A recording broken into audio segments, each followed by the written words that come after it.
and welcome to the first episode of Green Dragon Games Bolt Action Tactica. I've been playing Bolt Action for over 5 years and I've wanted to do a tactic for a long time. This series is mainly going to be aimed at new players, so grab your minis and start painting them while you listen to the series. It won't be picture heavy, mainly be me waffling on. Some veterans may find some useful info in the series, but as I have said, it is mainly aimed at new players. So let's start at the top. In this episode, we'll be looking at the Headquarter Units. So what are the Headquarter Units? They are the Officer, Medic and Forward Observer. We'll take a look at each of them in turn, discussing its cost, options and special abilities. Then we'll talk about the unit's battlefield role and some hints on how to play them in your games. So first off, let's start with the Officer. Officers rank as Second Lieutenant, First Lieutenant, Captain or Major.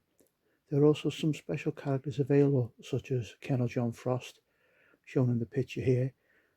He's from the Campaign Market Garden book. To be honest, in over 5 years of gameplay, I have never used any of the high-ranking officers.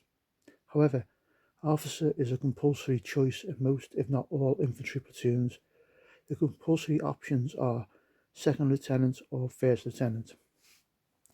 There are a number of different points for each rank depending on the experience level.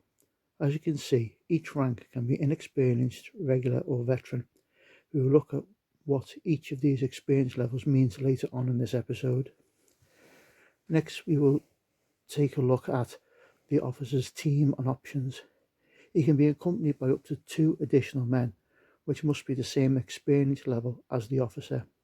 The best tip I can give you here with regards to team size is in the main rulebook on page 54. There's a rule stating that any unit with 1 or 2 miniatures is classed as a small unit and gets a -1 to hit modifier from shooting. I like to take advantage of this, so my officer is only ever accompanied by 1 additional man. On to weapon options. Your officer and any men who accompany him can have a pistol, SMG, rifle or assault rifle in the case of some nations, as depicted on the model. There is no additional points cost for these weapons, so give them the best weapons you can. In the picture is my US officer with a Thompson SMG and my Fallschirmjäger officer with an assault rifle, both of which have 2 shots each and the assault special rule, which can be found in the main rulebook on page 66. It means that there's no penalty to hit when moving, and if you get a casualty in close combat, they make a second roll, not a third, but you can make a second roll for a casualty. The only drawback with these weapons is a lack of range. The assault rifle has an 18-inch range and the SMG only has a 12-inch range. What's not discussed in the Bolt Action rulebook is battlefield role. So during this series, I'm going to give each unit a battlefield role, and that's the role that they take on during a game. So with officers, they are a support unit. The officer is not a combat unit. 9 times out of 10, the officer will lose a firefight or a close combat engagement with an enemy unit. Period. Keep them behind other units. Let them boost the morale. Do what they do best. Unlike certain sci-fi games, the officers in Bolt Action are not smash captains. That's a different game altogether. Bolt Action, your officer is a support unit. Protect them and treat them as such. So we discussed that your officer can be inexperienced, regular or veteran. Now this is across the board, covers everything from the officer, soldiers, teams, tanks, vehicles, everything. So we'll start off with an inexperienced unit. We won't say officer because it counts for everything. It has a morale value of 8. a regular unit has a morale value of 9 and a veteran unit has a morale value of 10. Now consequently 10 is the highest morale value you can have. And I'll talk about the officer's special ability, and his first special ability is given a morale bonus to all units within 6 inches. Let's remember that each pin marker on a unit reduces its morale value by 1. So a unit that is not pinned will do its order automatically. It doesn't have to do a test, it just does the order. Right? If a unit has 1 or more pin, it's considered pinned. So you get your order dice out the bag and you want to activate this unit and it's got a pin on it. What you do is you get your order dice, you turn it to what order you want on the top, put it next to that unit. You then pick up 2d6 and you roll the dice. You need to score under the morale value of the unit minus any pins. If you've got a regular officer who has a morale value of 9 and he has a pin, that takes him down to 8, because 9 minus 1 pin is 8. However, the second lieutenant has a +1 morale value, and that +1 actually applies to himself as well. So he then gets the +1, which puts him back up to 9. He still has to take the test. The +1 bonus does not negate pins. If a unit is pinned, it must take a test. The +1 from an officer is a bonus to their test. So even though his morale, being a regular officer, is 9, minus 1 pin, +1 morale is back 9, he still has to take a test rolling less than 9 because he was pinned. Now if he passes that test, the pin marker is removed anyway and he executes his order. He does what you want him to do. So a quick recap. So when you issue an order to one of your units, if that unit has 1 or more pin, you have to do a morale check to see if the unit accepts the order. Check the experience level of the unit, minus the number of pins that the unit has. Roll 2d6, and if you score equal to or less than the modifier value, the order is performed, and you lose 1 pin from the unit. If you fail the test, then you change your order dice to down and the unit does nothing.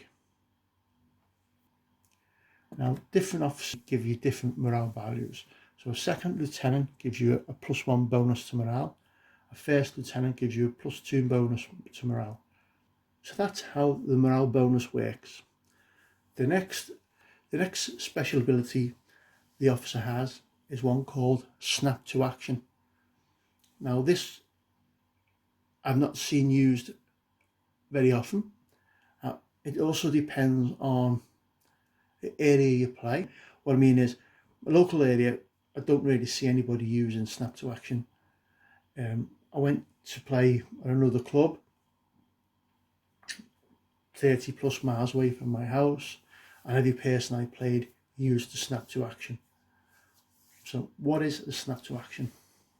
Now, if you give a second lieutenant an order, except for down, if the unit goes down, he can't use a snap to action,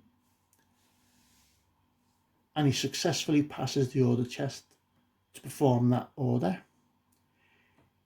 he can declare a snap to action, and he can measure range from where he is, and any unit within 6 inches of him, you can take an order dice out of the bag and give it to that unit. It's as if the officer's saying, "Come on lads, follow me," and that unit follows him. So basically what happens is you're pulling the order dice out, giving it to your officer, and he's activating a second unit. So that means you're using 2 order dice that turn before your opponent gets to draw another dice. So if it's, say, first lieutenant, you have 3 order dice in your hand. Your officer will have his order dice next to him because you've already did the order for what he wants to do. You then declare what the other 2 units are going to do and put the order dice next to them. I would then mark them units in some way so you don't forget that they haven't done anything. Now the three units from a first lieutenant can be activated in any order, so you don't have to do the officer first. You can do team A first or team B or the officer, it doesn't matter. They then do their orders, and once they're done, your opponent can then, or whoever draws another dice out. And this is really powerful in the sense that if you're shooting an enemy unit, it doesn't matter if you kill any model or not. If you hit them, you will pin them. Now, an example of a snap to action could be trucks just come on the table, dump the squad in front of you, and you know the next turn it's going to assault you. And all you've got is a couple of teams and your officer. So this infantry squad, whatever they assault, they will kill. They'll take off the table. Draw the dice out, and you get that dice. Right. Snap to action on the officer. Order the officer to fire at that infantry squad. Order both teams. Now it can be a machine gun team or an infantry squad.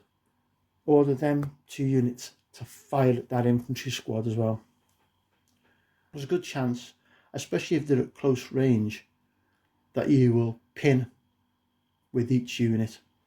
So before he gets a chance to activate that unit, you can put 3 pins on them. That can be enough to stop them assaulting you this turn. Because when he goes to make his order test, he could fail it because he's got 3 pins. So that's an example of using a snap to action. It's really good for getting people where they want to go. Early on in the game, you can use snap to action to advance guys forward. Chances are early on in the game, there's not going to be much in the way of targets to shoot at, because most infantry weapons have a range of 24, maybe LMG 30, 36, BAR 30-inch roughly. So there's not much that can hit you early on in the game. So using a snap to action early on in the game, you can use it to move your guys forward, maybe to behind cover or whatever. But it becomes more useful later on in the game.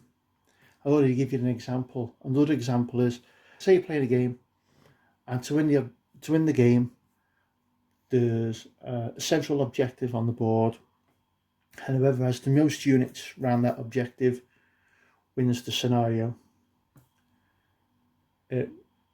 So it's last turn, it's turn 6. You've moved your guys forward, and you're thinking, if he gets his order dice first, he's going to move his guys up and he's going to get the objective.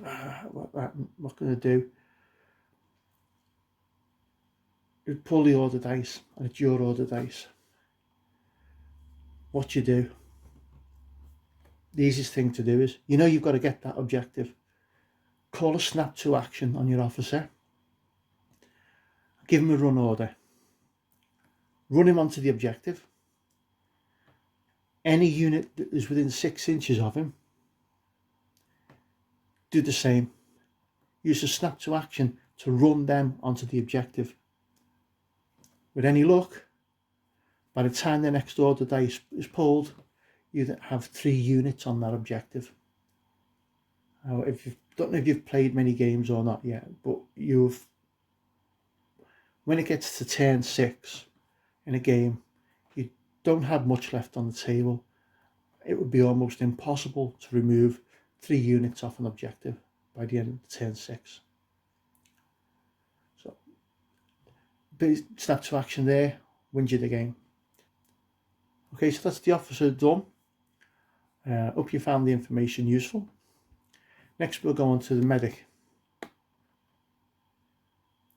Onto the medic. Notice there is no experienced medic on the costings. Although thinking about it, who would want a medic with no experience touching them? A medic is a low cost option if you feel you are short of an order dice. At 23 points, a regular medic is a cheap way of adding an order dice to your bag. Team options. Like the officer, you can add 1 or 2 extra men to your medic. Not worth adding any more in my opinion. Adding extra men just adds cost and points. It gives no real bonuses on how the medic functions. However, it would give the medic a larger footprint. Each of the extra men with the medic count as a medic as such. So if you put the 3 guys in a line with a gap in between, you could have a medic that was 5 inches wide as such. But in my opinion, it's not worth it. 23 point model, extra dice in the bag. Okay, so weapon options. Now, you can have a pistol, no weapon, but there's also a passage in the rule book that states the Geneva Convention. It goes something like, a medic unit can't fire any weapons or assault into close combat. They will fight if assaulted. In addition, medic do not count for controlling objectives.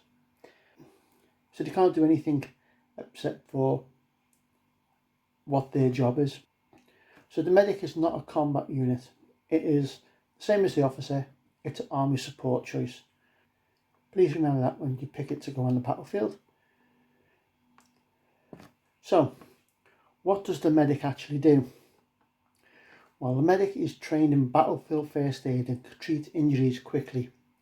Similar to how an officer works, if a friendly infantry or artillery unit is within 6 inches of the medic and suffers casualties from small arms fire, then you can roll 1 die for each point of damage caused.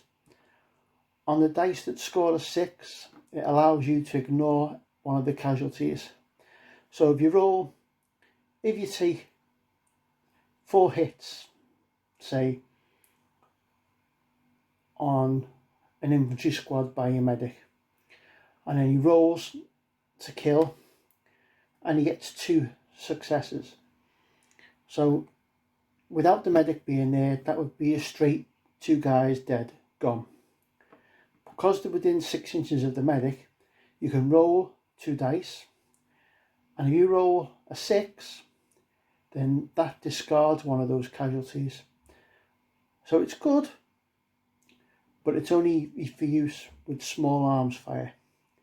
So a medic cannot be used for casualties caused by exceptional damage, heavy weapons, or those suffered in close combat.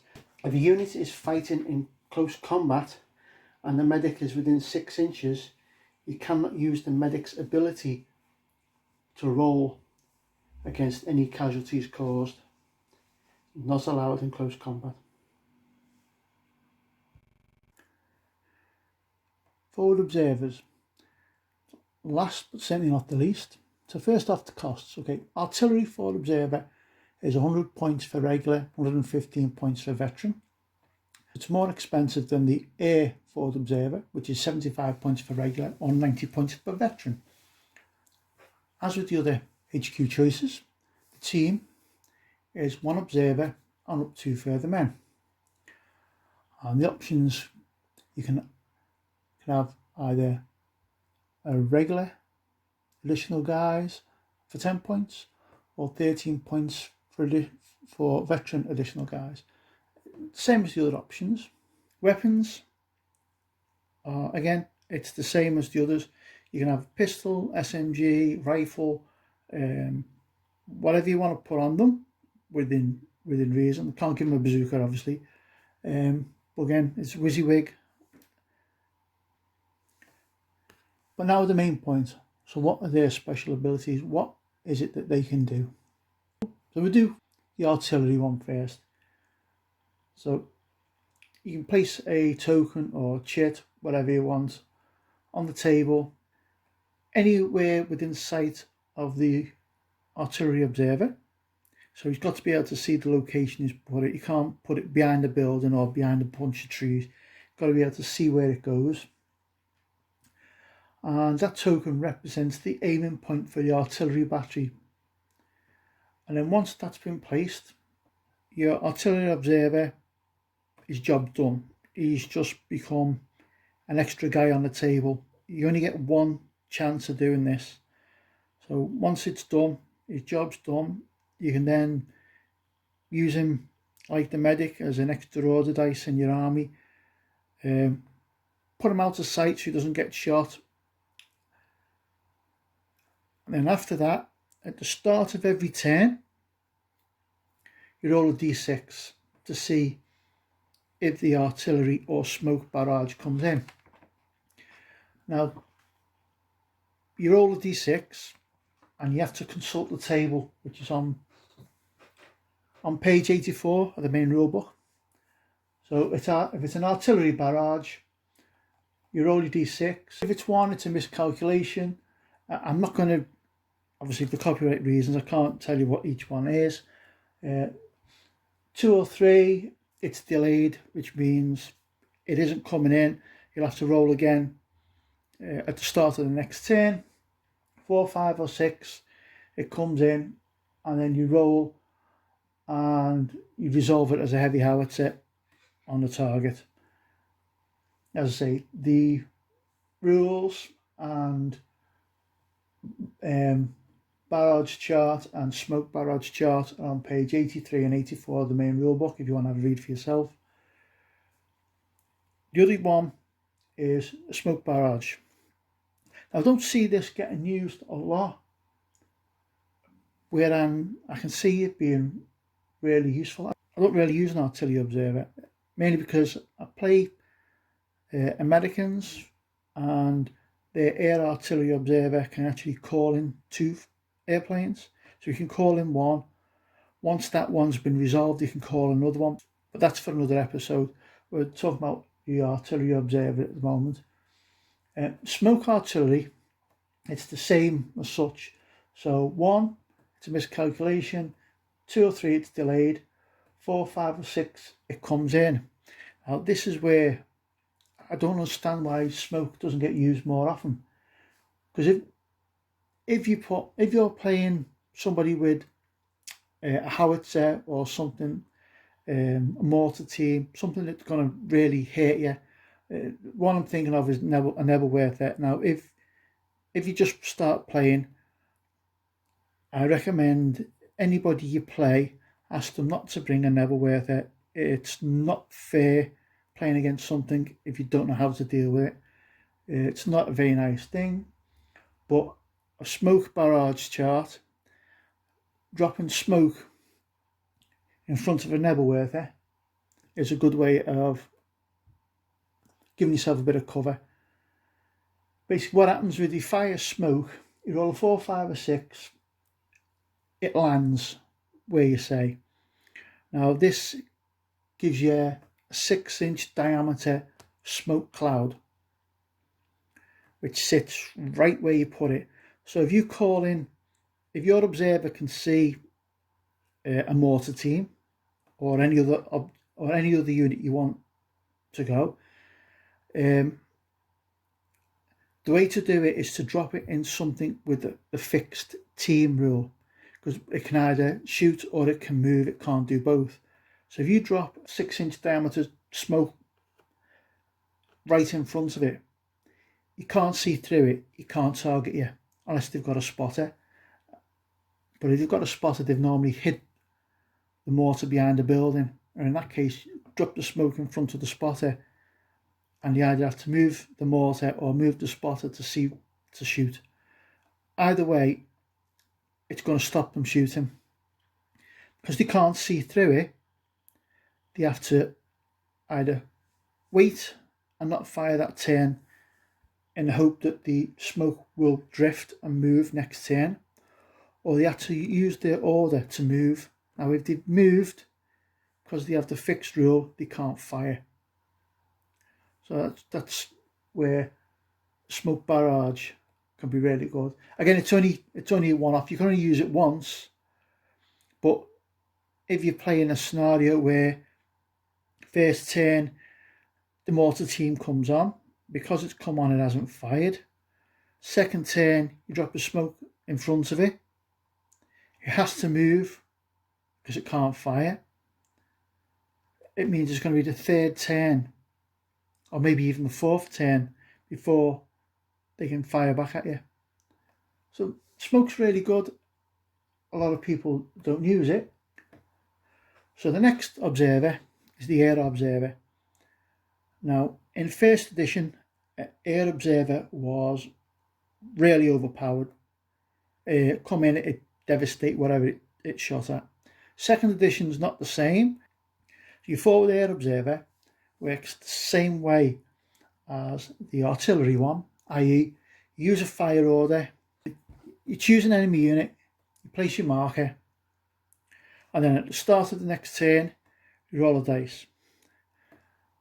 Now the difference is, if you roll a 1, you get a rookie pilot, which basically means your opponent can move the target onto one of your own units.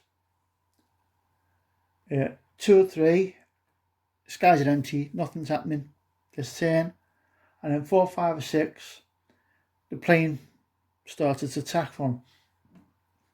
Again, these are on page 85 and 86 of the rulebook. Now when you get 4, 5 or 6, the plane's coming in. Now it's not just any plane.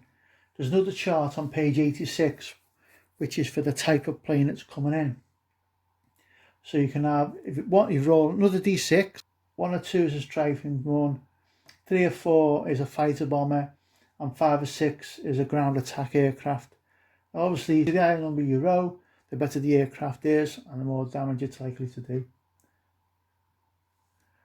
But as I said, with the new flak rule, if there's any units on the table, friend or foe, to have the flak special rule, when you bring your plane in and you put it on the table, everything with flak can potentially shoot at it. So all enemy units with flak will shoot at it.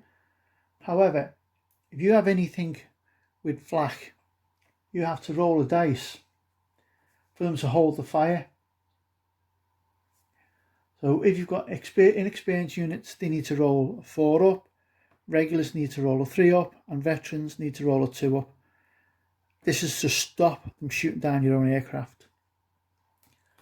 However, when you roll them and you don't shoot down your own aircraft, it comes in, then the enemy gets to do the same thing. So because it's a fast moving target, enemy flak will only hit on a 5 or 6. Still taking into account pin markers. So if somebody, say you bring it in, like I bring in my US fighter bomber and it's going to attack a German Panzer IV, and they've got a truck with a pintle mounted machine gun, a truck or a Hannah mag with a pintle mounted weapon, can shoot at the plane. Now you might roll 5 dice, and if you get 3 or more hits, so if you get 3 or more 5s or 6s, then your plane's gone. It's no longer making its attack. It's shot out the sky, or goes, sod this, I'm out of here. So that's it, guys. That's your guide to HQ units for bolt action. I hope you found it useful. If you have, don't forget to please like, subscribe. Any veteran players, if you've got any more you want to add, please add below. Nothing. If I've got something wrong, and please point it out. This is to help new players, so please be constructive with anything. You got any other uses for HQ units, then please add them below as well.